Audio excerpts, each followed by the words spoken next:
Gyanlok channel की कक्षाओं में आप सभी लोगों का हार्दिक स्वागत है। आज की कक्षा में हम विद्या क्वेश्चन बैंक के विद्युत चैप्टर के कुछ अन्य प्रश्नों का विश्लेषण करेंगे। अन्य प्रश्नों में हम आ जाते हैं पेज नंबर 117 और क्वेश्चन नंबर 9। इसमें कहता है किसी विद्युत परिपथ में एमीटर और वोल्टमीटर क्यों जोड़ा जाता है। तो एमीटर जोड़ा जाता है विद्युत धारा का मान ज्ञात करने के लिए और वोल्टमीटर जोड़ा जाता है परिपथ में किन्हीं दो बिंदुओं के बीच का विभवांतर ज्ञात करने के लिए। ठीक है, सिंपल सा आंसर हो गया। और किसी परिपथ में एमीटर श्रेणी क्रम में जोड़ा जाता है और वोल्टमीटर समांतर क्रम में जोड़ा जाता है। तो इस प्रश्न में कुछ बहुत विशेष बात नहीं है बताने के लिए। अगला क्वेश्चन आता है पेज नंबर 118। पेज नंबर 118 पर प्रश्न संख्या 10 कहता है विद्युत प्रतिरोध का क्या अर्थ है और एक धातु के तार का प्रतिरोध किन किन बातों पर निर्भर करता है। तो जैसा कि हमने अपने पहले ही कक्षा में बताया था ओम का नियम, तो ओम के नियम में क्या कहता है R=V/I। ठीक है, तो R क्या चीज है?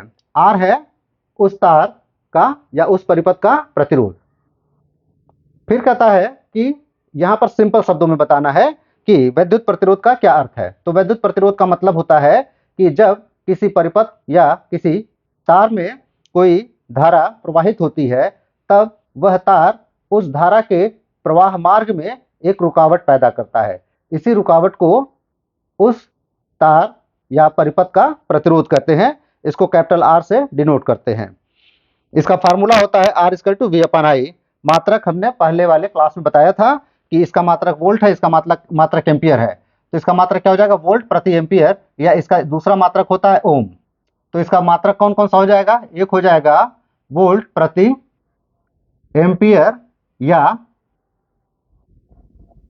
ओम। ओम को कैसे बनाते हैं? इस तरह से। ठीक है, अब कहता है चालक के प्रतिरोध किस किस बातों पर निर्भर करता है। तो चालक का प्रतिरोध, अगर मान लेते हैं कि यह एक चालक है और एक यह दूसरा चालक है।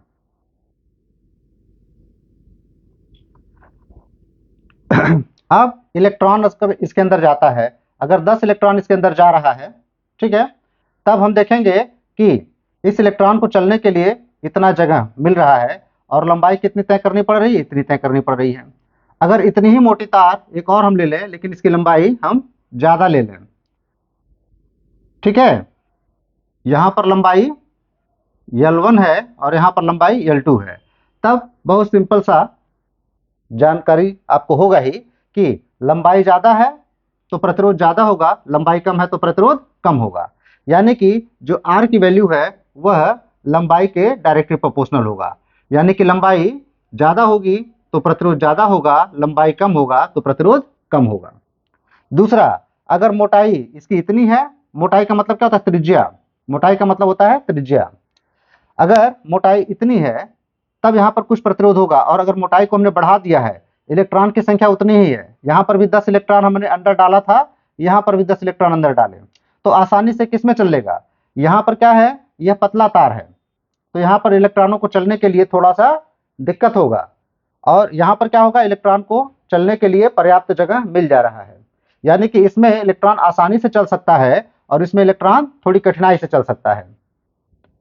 तो इलेक्ट्रॉन अगर कठिनाई से चल रहा है इसमें, तो इसका प्रतिरोध ज्यादा होगा और इसका प्रतिरोध कम होगा। ठीक है, तो जो प्रतिरोध होता है R, वो क्या होता है?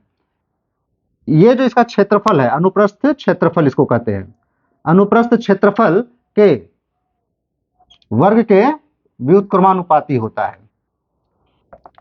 अनुप्रस्थ क्षेत्रफल के व्युत्क्रमानुपाती, नहीं त्रिज्या के वर्ग हो जाएगा ये। ठीक है, अगर इन दोनों को हम मिला देते हैं तो R डायरेक्टली प्रोपोर्शनल क्या हो जाएगा? L/A, या R बराबर, इस प्रोपोर्शनलिटी को हटा देते हैं तो एक कांस्टेंट आ जाता है रो, और ये क्या हो जाएगा? L/A। ये रो कैसे बनाते हैं? तो रो बनाने के लिए हम सिंपल एक P बना देते हैं और इसका लाइन थोड़ा सा हम नीचे सरका देते हैं, ये बन गया रो। इस रो को क्या कहते हैं? इस रो को कहते हैं प्रतिरोधकता।